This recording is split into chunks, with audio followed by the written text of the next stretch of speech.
if I want to move an object to the right, what is the best way to push it? Is it with force A, B, or C? The best way is, of course, C, right? Now, let me show a video. So I have two blocks, weights, attached with the thread to a ring. There's a ring over there. And this in turn is attached to the right. On the right, we have another weight. And they are not clearly touching the ground. You can see this is shaking, and even this, which is almost at the same height, it's visible now. Can you see that? So this is also almost at the same height. You can see them moving around. So the question is, these two are not touching the ground, this is not touching the ground, and, or let me put the question in this way. If this mass is x and this is a and b, what is the relationship between x, a, and b? If this is x, this is a, and this is b, what is the relationship between x, a, and b? Is x is equal to a plus b, or x is greater than a plus b, or lesser than a plus b? So that's our x. It's around 65 grams.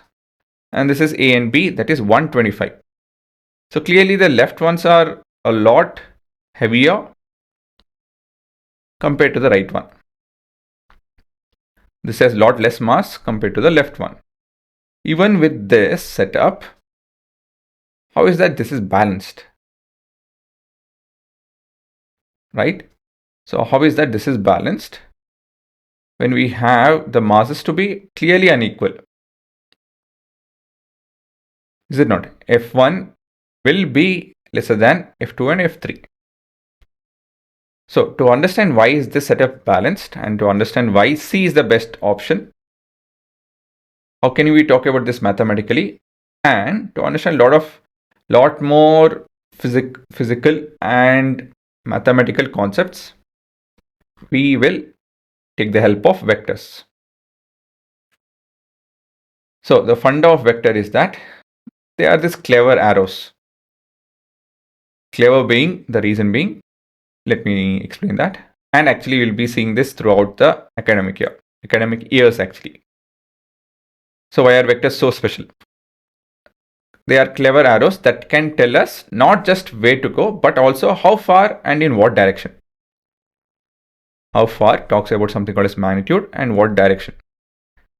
It's a pictorial representation of different quantities in nature, starting from magnetic field to any kind of fields, a gravitational field, electrical field, and to talk about force and acceleration and so on and so forth, torque, something called as torque. So all of this, we can talk about all of this with the help of vectors. So they are these clever arrows.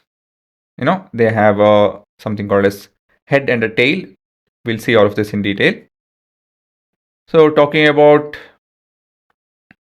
giving information on different things at different levels. So we need to know the definition or the idea of something called as vector quantities and scalar quantities. So basically you will understand vectors that it is useful for representing vector quantities. That's why we need to understand vector quantities. So these are quantities that has the information of both magnitude and direction, that need the information of both magnitude and direction to make sense. The simplest more example is the force.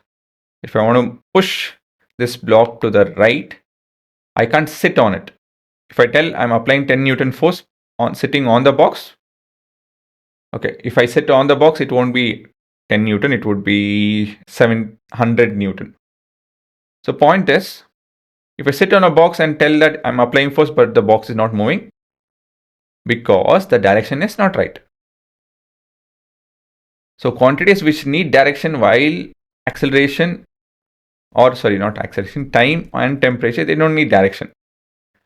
Quantities like acceleration and force, they need direction. Scalar quantities like time. Now it's around 5:30 morning. So 5:30 in the morning, and I don't need to tell you guys any direction. Is it not? 5:30 is 5:30. While temperature also, it is around 20 degrees Celsius. So when I tell you this information, that's enough. But if I tell a force should be applied to the right, only then it makes sense. If not, it won't make sense. And finally, we have a small set of questions, and we'll be dealing with the complicated or in detail aspect of vectors. So take a pause and think over which are scalar and which are vector quantities. So this is 34 centimeter. It's neither to the left, right, up and down, no direction. So this is your scalar quantity. 2 meter to the left. So since we are talking about direction, this is vector quantity. 40 degree, this is temperature, it being scalar. 40 watt, it's watt. So this is actually anything with in the form of energy is always scalar. You guys can remember that. 10 to the power of minus 19 coulomb.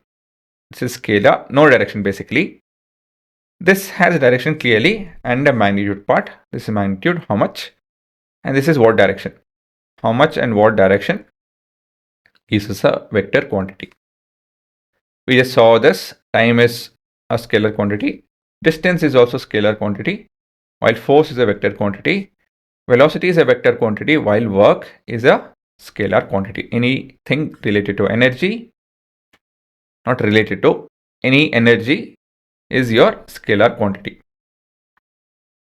Okay, so you can start off with an example if you guys want to,